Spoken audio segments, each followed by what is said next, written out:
Hi everyone, it's Kasia from Tarot Map, and welcome to another installment in my Inspired Tarot Map series. And this time I'm hosting Kristen from Over the Moon Academy. Hi Kristen, nice to have Hi. you on board. Thanks so much, Kasia. Hi, lovely. Kristen is Sun Libra, Ascendant Libra, Moon in Gemini, a very empowered air person, manifesting generator, divination junkie, compulsive creatrix, tarot reader, reflexologist, and educator. And I took it, Kristen, from your site, and I stand behind all those things because that's why I wanted also to have you on my Inspired Tarot Map series, because I'm honestly inspired by what you do and what you share over on Instagram, because that's where I know you from. Yes, thank you so much. I'm so happy that you invited me. So, Kristen, let us maybe find out a little bit more about your background, like ancestry, like where do you come from, who are your ancestors, and maybe where do you live right now, just so we kind of can place you in the world. Okay. Well, I'm Black, American. I am the great-grandchild of slaves, and so my parents are from the South. But I was raised in Maryland, and then my parents relocated back to Tennessee, where they're from, and then I relocated down to this area about 10 years ago. So I live in Georgia now.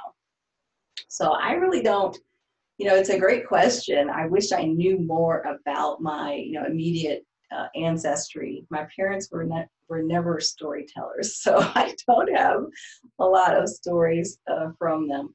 I have an aunt who is 98, and so sometimes I'll ask her, just different things, like what was it like, back in the day.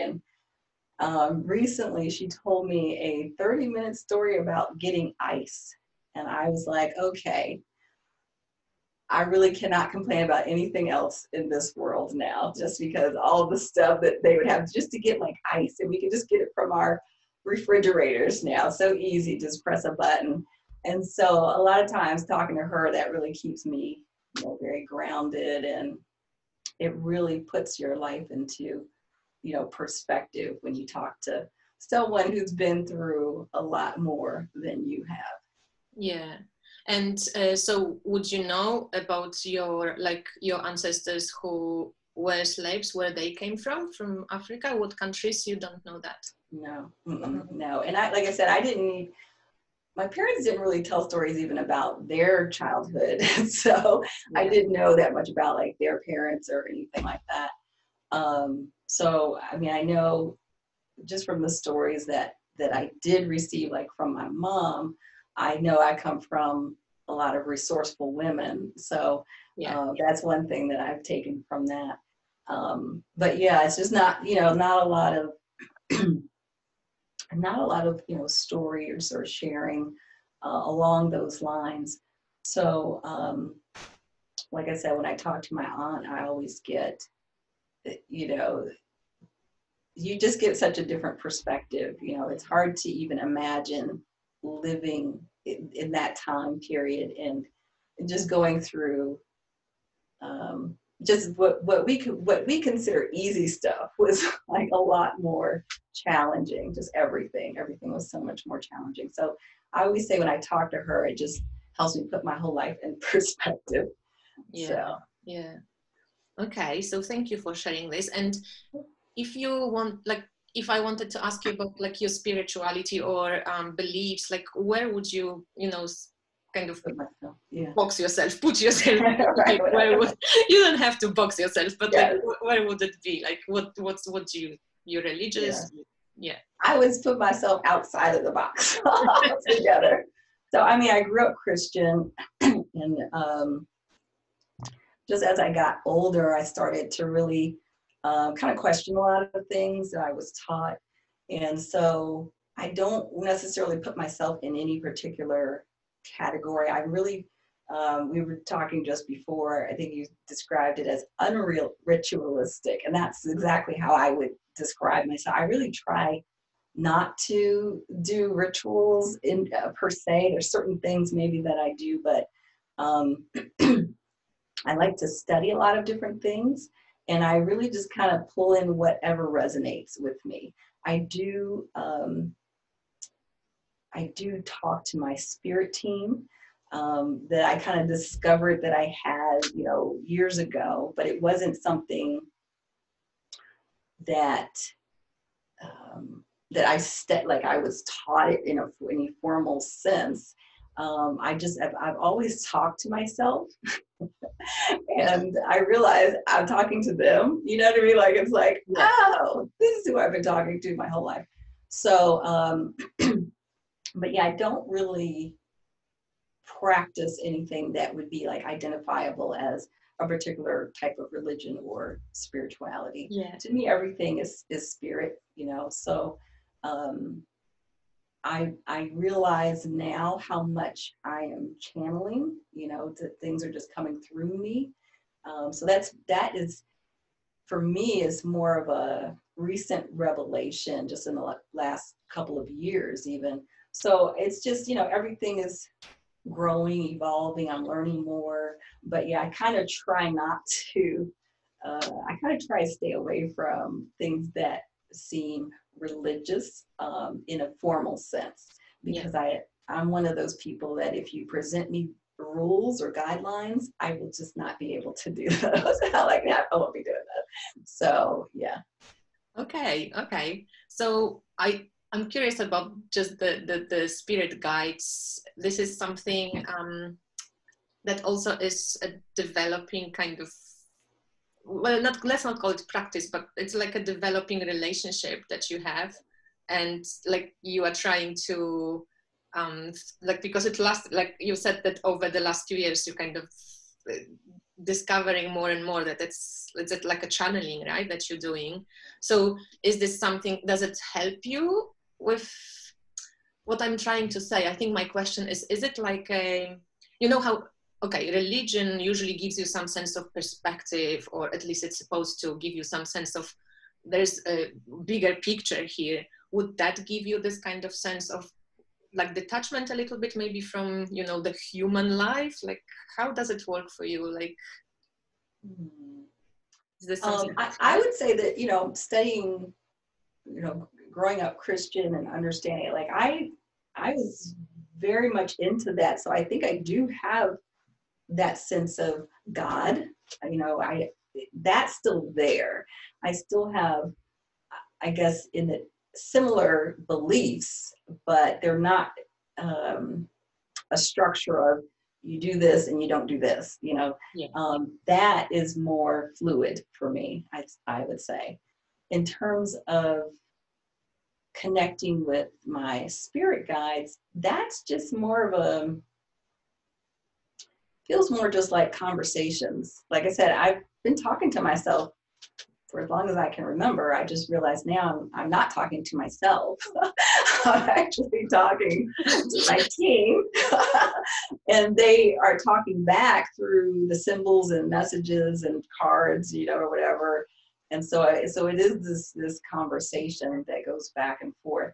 So even when I talk about channeling, it doesn't look like, I always say there's a difference between psychic and intuitive. And,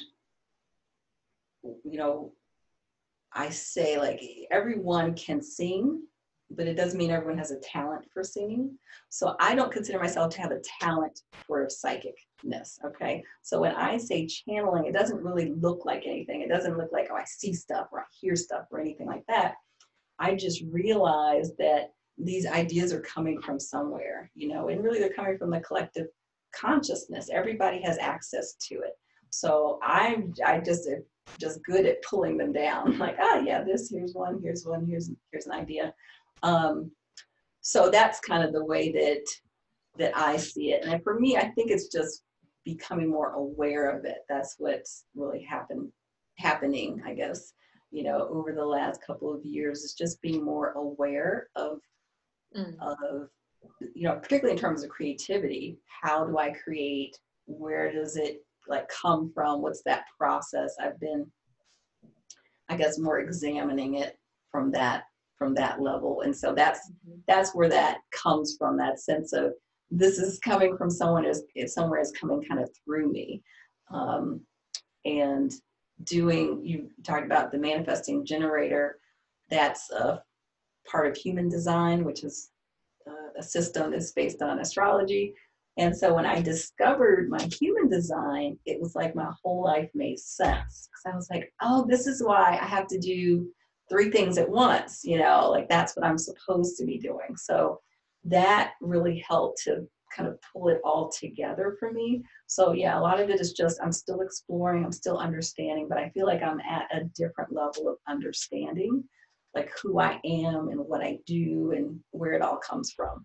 Yeah, I love that you mentioned astrology because I find it so helpful for my own life as well. Like it's not really limiting in any way. It just really gives you the sense of like purpose and mapping out sometimes all those you know, features that you have and that you kind of have to do without you feeling like, oh my God, yeah, that's fine. I'm like, you know, so Gemini or so. It gives you the sense of, oh, fine, I can use this as, yeah, as my talent, as my gift.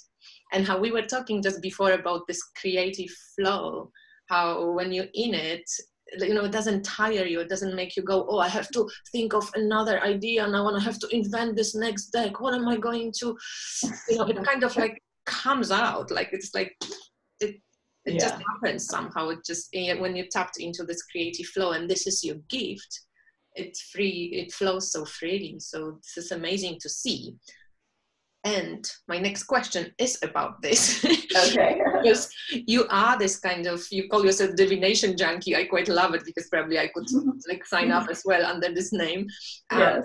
And I wanted to ask you how your divination kind of journey even started. Like, and when we speak about divination, like, did you self-teach yourself, or did you study different, probably with Gemini moon, you studied the shit out of things, but you tell us, how did it start, this whole journey? Like, how did you come into to be the divination? Yeah, divination.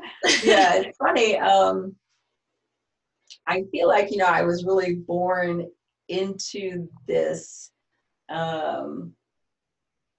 like this study of symbolism, because when I was 10, I was helping my friends interpret their dreams.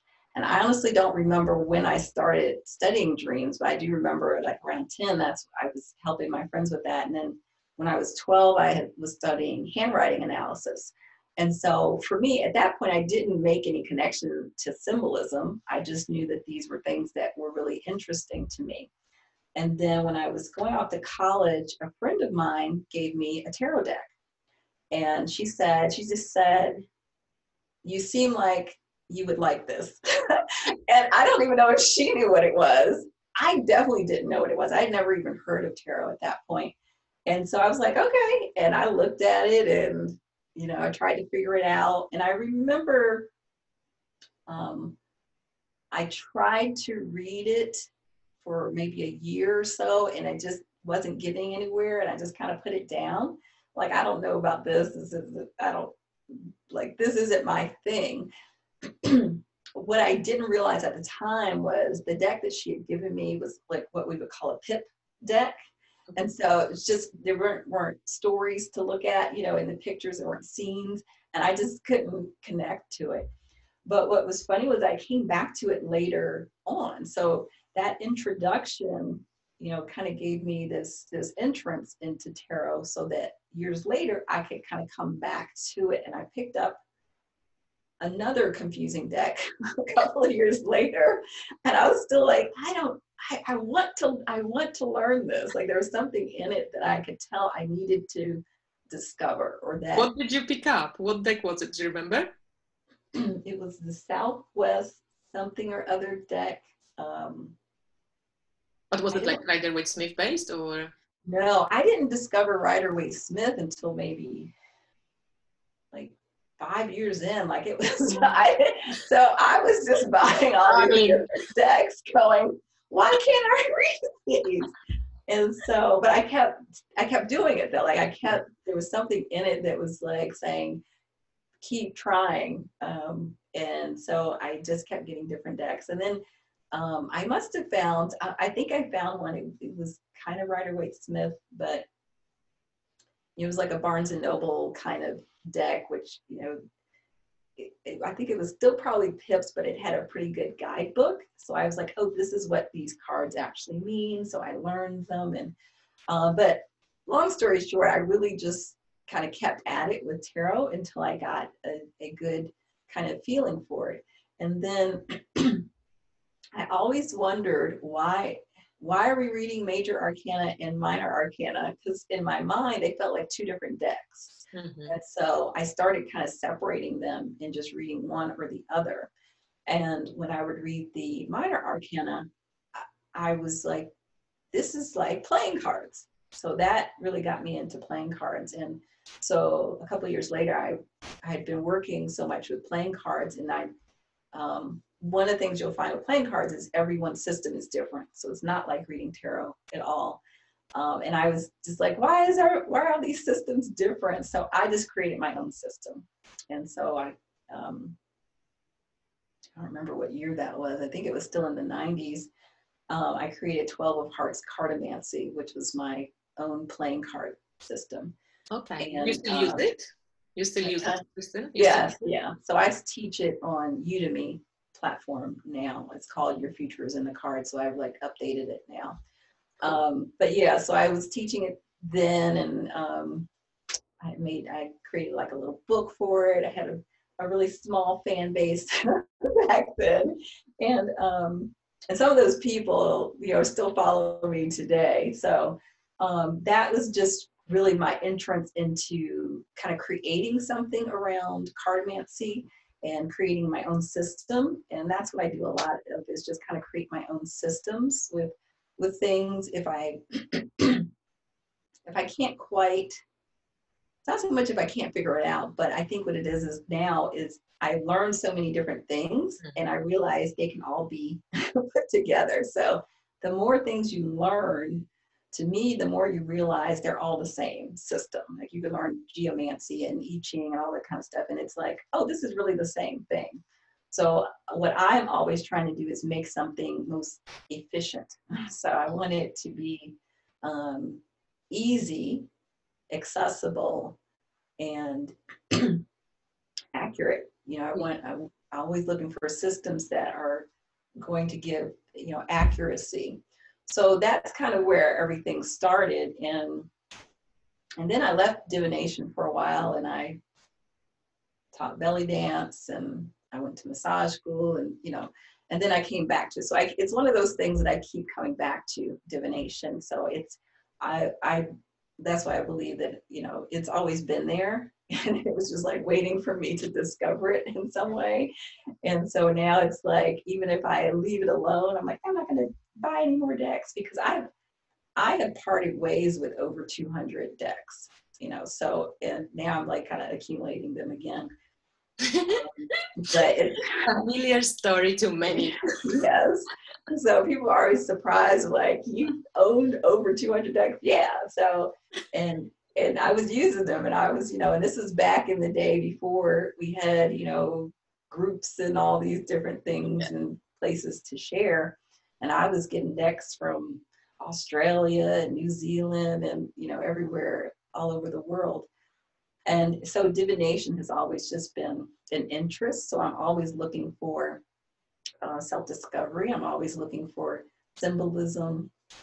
And so over probably the last 10 years, has really been coming kind of back into divination, into the divination community, tarot community, and doing some different things, kind of exploring different avenues with divination, like doing charm casting and, dice divination.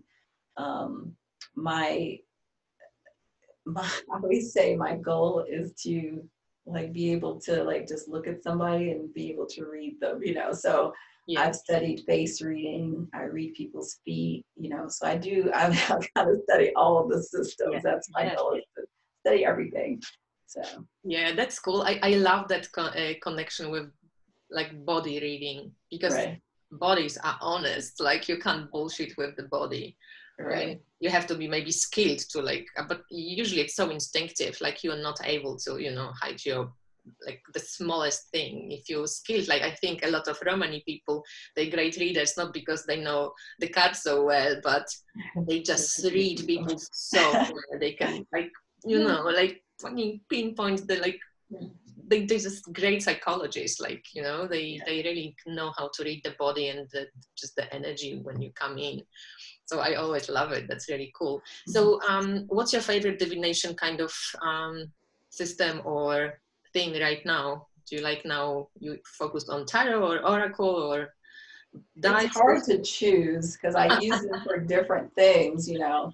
I really would say just in general, it's playing cards, because that's the system that I feel like I've developed the most thoroughly. And it's, to me, a system that I can use for any kind of questions. Yeah. So, but I like everything. I like cards, I would say, in terms of, if we just had to put something into cards. So that could be, you know, tarot, it could be playing cards, it could be oracle cards, it could be Sevilla cards, you know. Yeah. So it's really cards, and then other different types of non-card things. Okay, so let's speak maybe a little bit about the decks that you also have created. So what I think really drew me to you also as a fellow creator and fellow Catomancy is that you so generously, first of all, share on your Instagram and on your YouTube channel, and you've created heaps of decks, and that's why sometimes I just go, fuck, where does it come from? Like, where is she getting so much? Like, it's just this inspiration. But as we were talking, like, I'd spoken about my wands, like, I know where it comes from. It doesn't come from the head, definitely only. It's like nice flow. So this is definitely your talent. So you've created decks for people to upload for free. You've created decks that are being sold. You've created heaps of kind of inspirational decks, not for sale, just for yourself, for fun, which inspired so many people whom even, I know from our community that they created their own decks, and it just keeps kind of, paying it forward, like the creativity wave keeps spreading. And I find it like really inspiring. So with the decks that you're creating, like where does your inspiration come from? Like what inspires you to just sit down and go, okay, I want to make a deck now, because I don't know, I haven't seen this deck anywhere. Like I'm going to make it happen. Like how does it work? Like what's your creative process? Or maybe that's easier to put into words. Like what's your creative process of doing a deck? Like you have an idea and you go for it, or you research? Yeah, pretty much. Pretty much. Pretty much. So yeah, I get that question a lot, like what inspires me, and it's a question I don't really understand, because it's like everything inspires me. Like like you see stuff, everything is can inspire an idea. So it's not like something in particular or anything like that. I think for me, a question is the starting point. So I'm often asking, so okay, first of all, the way that I typically use decks is I need to know the question first. So I don't, some people are like, I'm going to use this deck for the whole month. I don't do that. So I need to know what is the question or what's the spread. And then I pick the deck that makes sense for that. So to me, decks do different things. So, and whether I'm using tarot or oracle or playing cards, I'm really thinking about, what does this deck offer? How will it answer this question? And so questions are really the starting point. So I might be saying, I want to answer a who question, or I want to answer a why question, or I want to answer a how question, or I want to answer a when question. So I usually start with like a question that I want to answer. And then I try to think about what kind of deck, imagery, keywords, or whatever would I need for that. So for example, if I'm looking for how to answer questions that are just guidance questions, then I need a deck that is going to have a keyword phrases like that are actions, that are verbs, right? So that it's just coming up with stuff like that, pairing them up, in that way. That's usually where it starts off, I would say as a question. And sometimes it's like, I haven't seen this deck before. Let me create this thing that I haven't seen before. Yeah. I mean, kind of, sort of, but like I said, usually it's based on a need that I have, or just a desire. Yeah. To, like I said, to solve a problem. I'm a natural problem solver. So it's, sometimes you'll run across, to me, you'll run across like a question, and I've got, all these decks, but I'm like, I don't have the right deck for this question. One. Right. So I make one. That's exactly how it happens. Yeah. So from the technical perspective, have you studied any of the, the design? Because you seem to figure out how to do it. It's not only always, I have an idea and I want to make a deck. Sometimes I think I have an idea, I want to make a deck, but then I always, fail on oh no, I don't know how to do it. And I don't feel like sitting now and educating myself on all these technical things. So maybe I won't do a deck. That's basically how it ends in my life. So I'm just curious, have you taught yourself, or did you know how to do it? Did you study any of this kind of technical side of things? Not really. I started making decks in 2013, I think, and that was the same year that I discovered creative iPhoneography, which is taking pictures with your iPhone and then editing them in a creative way. And so up to that point, I never took pictures. I was not a picture taker. So I just kind of was like, hey, my iPhone can do this. And so I just started taking pictures of stuff in the yard, and then I would edit them. And I really liked the editing process more than the picture taking process. But I started, just taking more and more pictures. I actually was asked, I set up a blog, because the way I learn things is just to do them. And I'm learning through the process of doing it. So the way that I learn things is I set up a blog. Most people probably don't learn this way, but I'm like, okay, now I need to set up a blog so I can continue to take pictures and put them here. And for me, that's a way for me to just kind of see how I'm doing and what I'm doing. And it's not always to share. It's just kind of for me to see. It's like a reflection of what I'm doing. And so I just started this blog, and then this guy who owns the iPhone photography school asked me to start writing for his blog. And so I became a writer. And like I said, I just picked up my iPhone. I don't have any photography experience. I do have a background in visual communication. So a lot of it was just applied to the photography. So I'm writing articles on the blog and on his blog and stuff. And I'm sharing photos on my blog. And years ago, the apps that they have now, to me, are not as good as the apps that they had about 10 years ago when they first came out. When I had an iPhone 4, that was when the best apps were out for doing what we call painterly designs and creativity. And so I was, doing a lot of that. So I learned then how to use a lot of apps and how to edit photos with the apps. And so that was around the same time that I started making my own decks, because I found Printer Studio, and I was like, hey, this is a place where I can do print on demand. And I had this idea for a deck, and I just, I took some old book art, and I think I just basically took the graininess out of it using an app. And then it, the picture is clearer and stuff. And then I just started making different decks like that. And so that's what I use now. Most of what I do, I pretty much make everything on my tablet using like iPhone apps. So pretty much everything that you see has gone through that process in some way. And so I don't enjoy drawing. I do not draw well. I am finding that there's certain styles like of drawing that I can do that that um, that are not annoying to me, you know, like because I don't, drawing to me is very tedious. And so most of my decks are made from things that I find on the internet, old book art, vintage portraits, Yeah.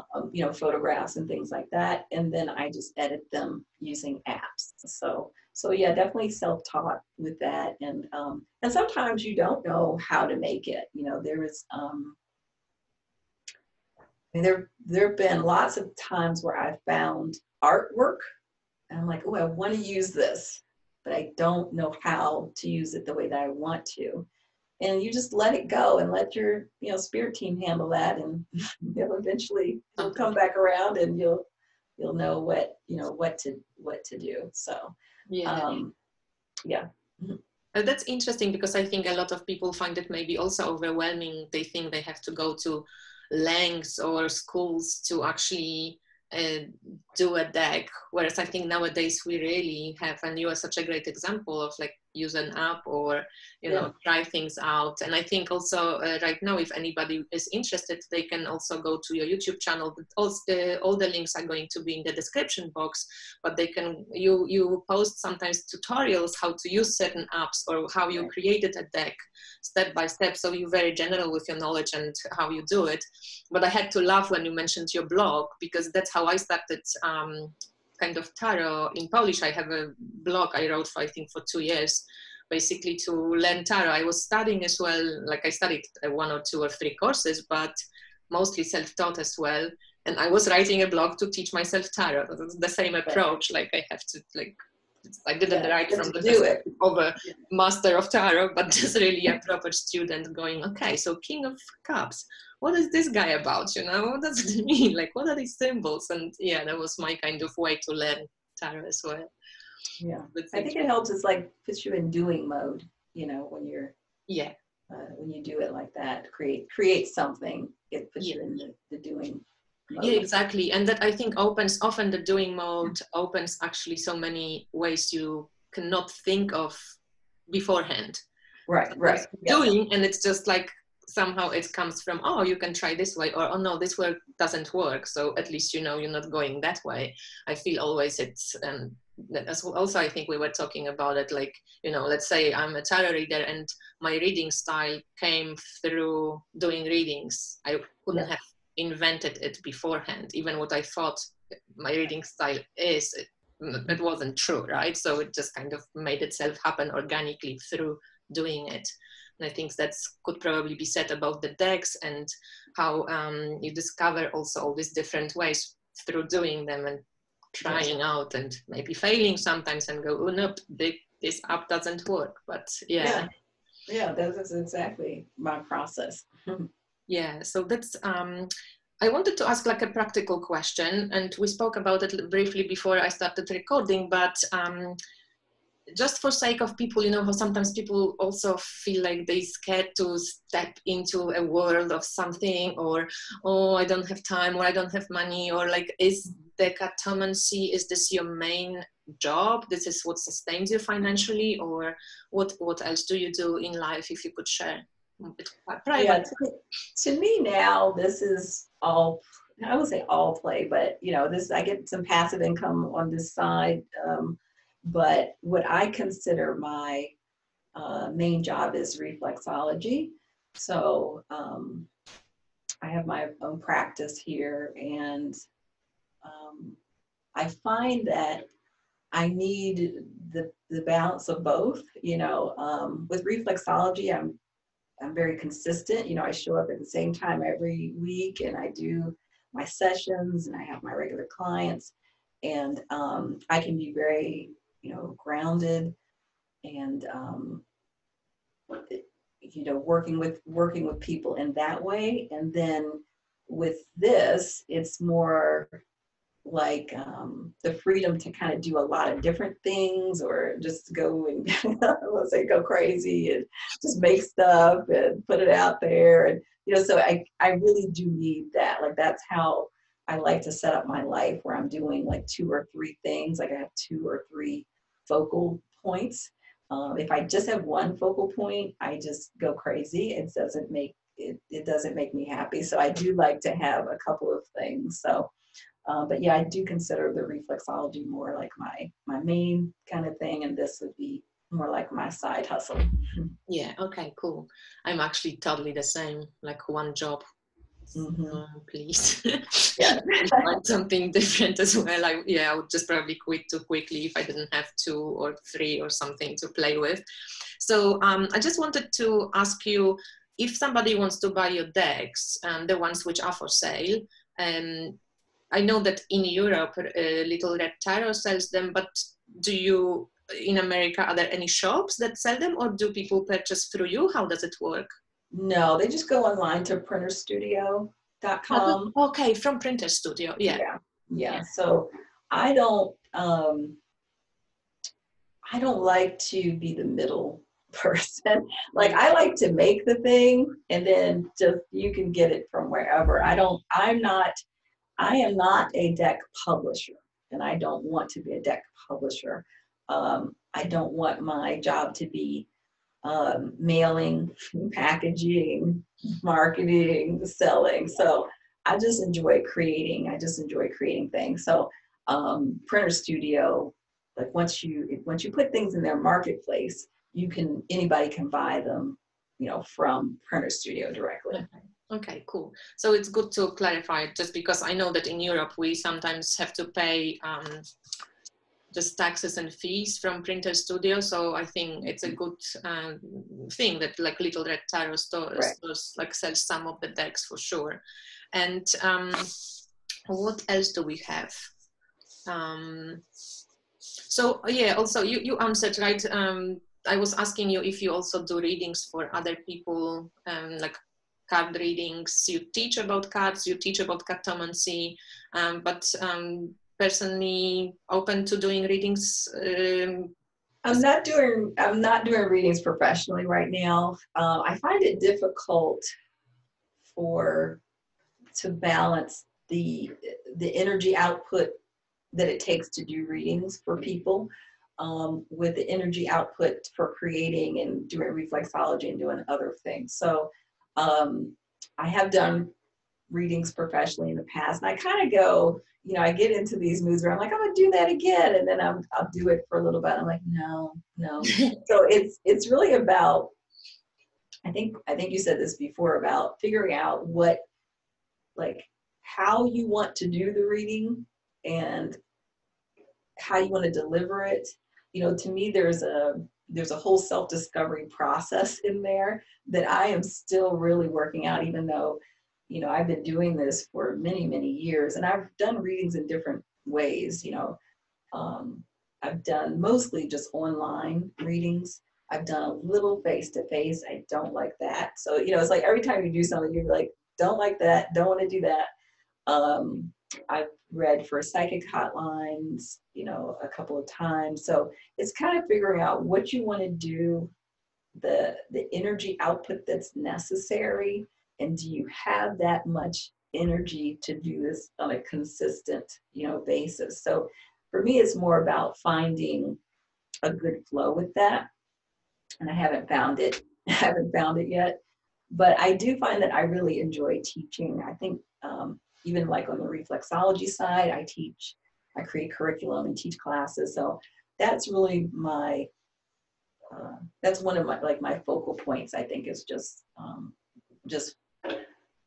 working on teaching and sharing, information and helping other people figure these things out, for themselves.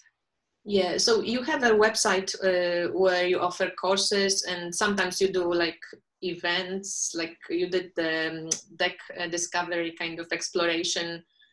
Would you call it a workshop? It was like it's still going on. You mean the ultimate deck study? Yeah, it's an online class. It's a collaboration with Kyla Gilhand, who runs the pull pin paint classes.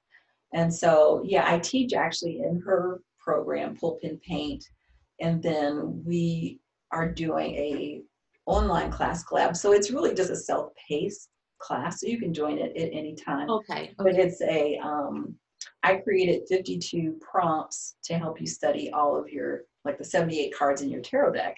And so we just kind of partnered up, and it's actually through her platform, but it takes you through studying a tarot deck. So if you've got, more than a couple of tarot decks, you may have found that you're not, really spending that much time with any of them in particular. Like if you're like me, you might want to use different ones each day. And sometimes there are decks that you want to really dive deeper into and really, get to the bones of it. And so these are just prompts that will help you to do that. So, some of the prompts are like going through the deck face up and finding a card to represent each chakra. So it's just helping you to make like kind of connections with the deck that you may not have made. And it's designed so that you will have to do like touch and see and work with every single card in the deck. Oh, okay, that's cool. And I'm curious about this Catomancy class that you offer on your like workshop site. Is this like a video, or is it more prompts that you have written for people? Like very affordable prices. And the one which Catomancy, the one for $33, which is on your website. The advanced Catomancy? Yeah. The advanced one.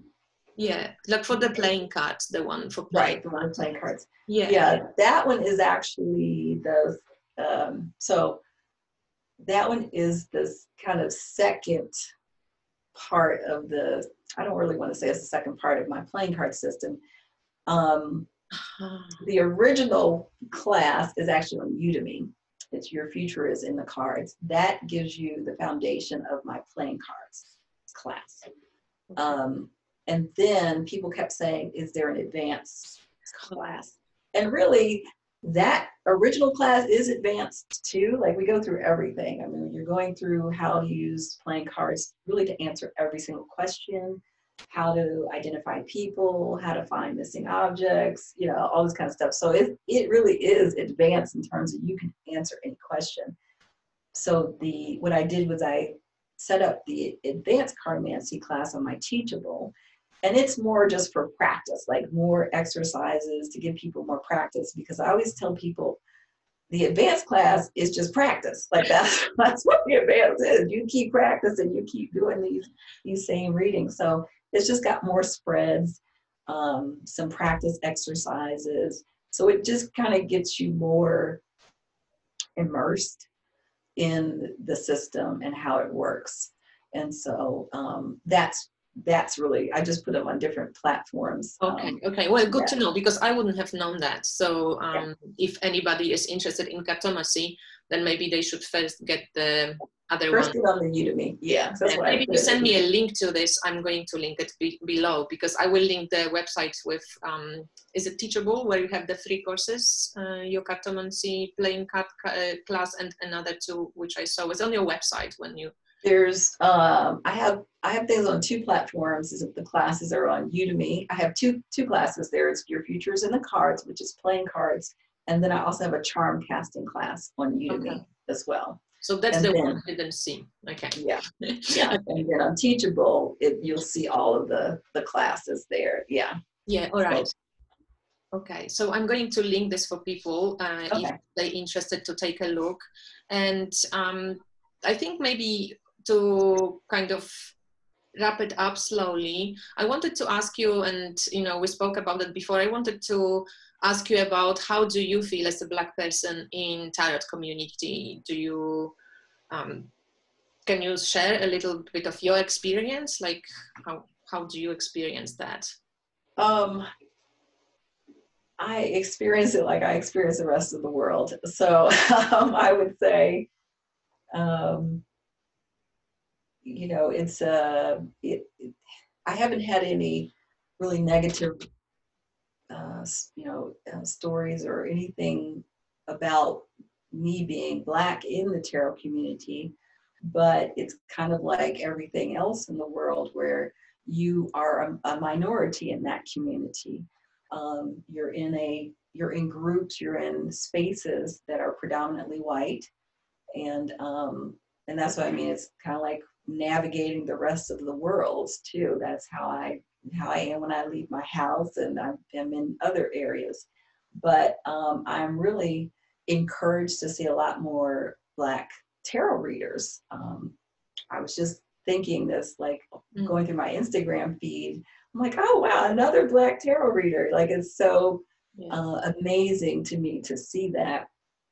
And so, you know, back in the day, 20 years ago, I'm trying to think, Michelle Jackson, who ran a site called Tarot Passages, which to me was like one of the original tarot websites.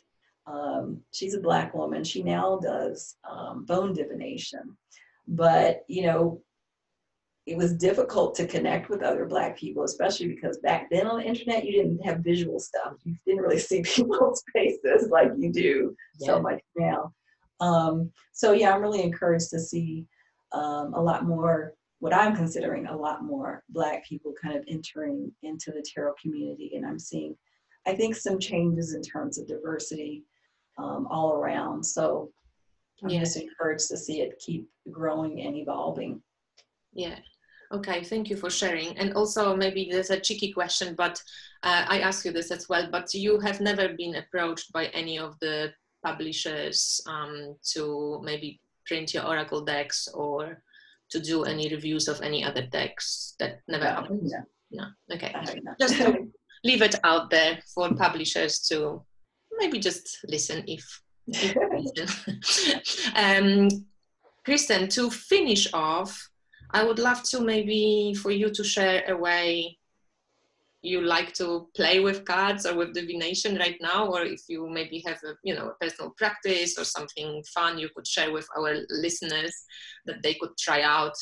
Maybe you can give us some inspiration on this inspired tarot map. Okay, let me think about that. It's funny because I was watching your interview with Queen Osset, and I was thinking about how my tarot reading practice has changed, in 20 years. And originally it was very much reading. I always say back in the day, we all did just Celtic Cross. That's what I was doing. Everything was a Celtic Cross. It wasn't all these different spreads. So, I would have all these notebooks filled with, journaling of readings for myself. And I still do a lot of readings for myself, but I don't really journal them anymore. I will sometimes put them on my Instagram. I do really love seeing unique spreads. I love, like when I go through my Instagram feed, I'll just see something that's interesting. I'm like, oh, that looks like a neat spread. But, once you've done hundreds of spreads, they're kind of all the same. So I'm always like, oh, that's different. Like, that's a unique take on it. But I'm always trying to think about how to use cards in a different way, blending them together, like what you do with, combining, tarot and oracle and doing different things. So I like to come up, everything I do is divination. So I come up with different ways to connect. And I have these two spinners. I call them magic spinners. That they're magical just because, I don't know, they're just fun. I don't know if they're gonna, so they spin. I'm trying to see if I can spin them. They spin much better, on the flat. When they're flat. But this is one of my recent creations, and I designed it to work with a tarot deck. So I'm still kind of testing it out, and I have two here. I will probably put this once I kind of figure out all the ins and outs. I'll probably put it on my Ko-fi page. That's where I put my free printable stuff. So They're almost exactly the same, except that the words are a little different. So this yellow orange one, the numbers are relating to, if you look at an astrology chart, it's kind of house based. And then this one is kind of, I don't know how to describe it. It has things like others and self-care, kind of other topics.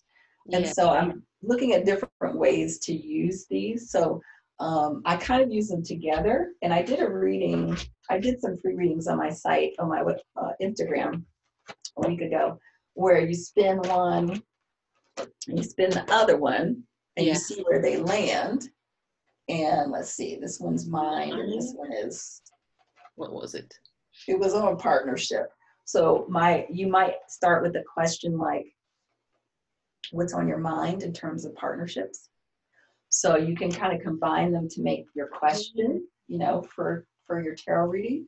And then you can spin, just take one and spin, and you can look at the quadrants. And so once you shuffled up your deck, if you land here, you want to look for the first ace to 5 card. So you go through your deck, and then you know, so you can pick, you know, you can do like a 3-card reading, but this just kind of makes it more interactive and fun. And so I've just been thinking about different ways to use everything. You can use the numbers. There's an angel reading site, like with all these different numbers. Yeah. And so you could combine the numbers. Let's say you got 3 on this one, and then you get a 4 here. So you could look up angel number 34, and that would give you like guidance, kind of like an oracle reading at the end. So I'm just playing around with these right now, and once I finish playing and figure it out, I'll probably put them in as a freebie and see, you know, so that other people can play with them too.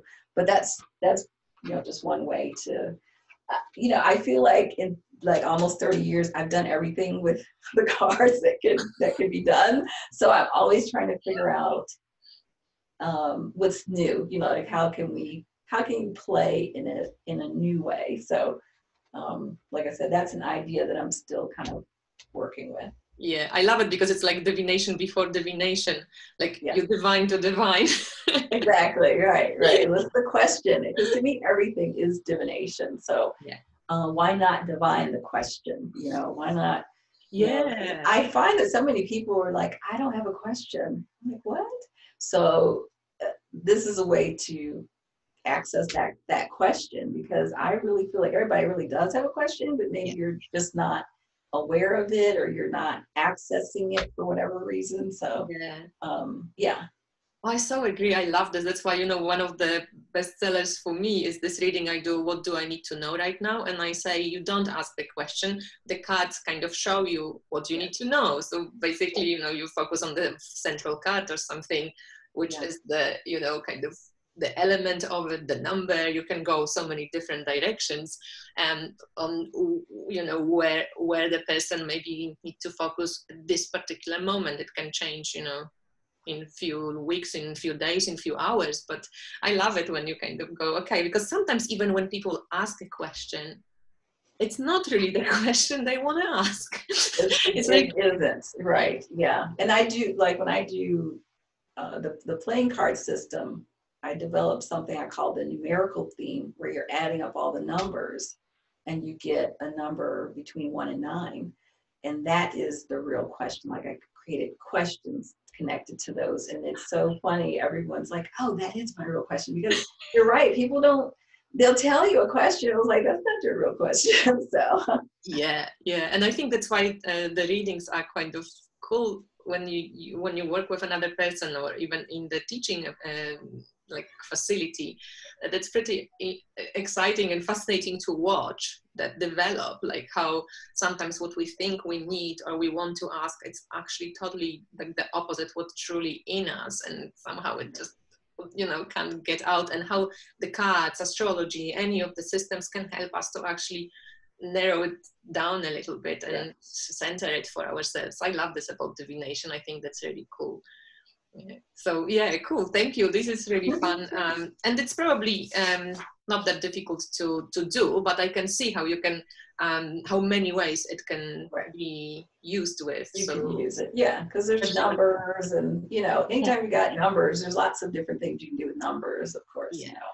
astrology, numbers, quadrants, houses. It's Right. yeah, it's really cool.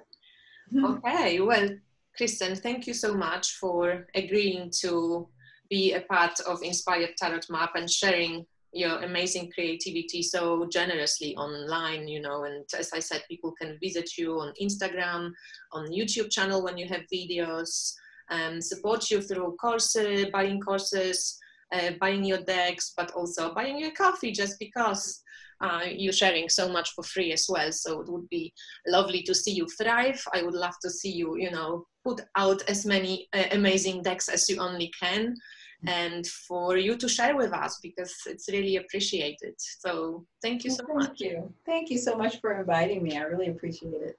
Thanks, Kristen. I'll speak to you soon. Thank you everyone for watching. Bye.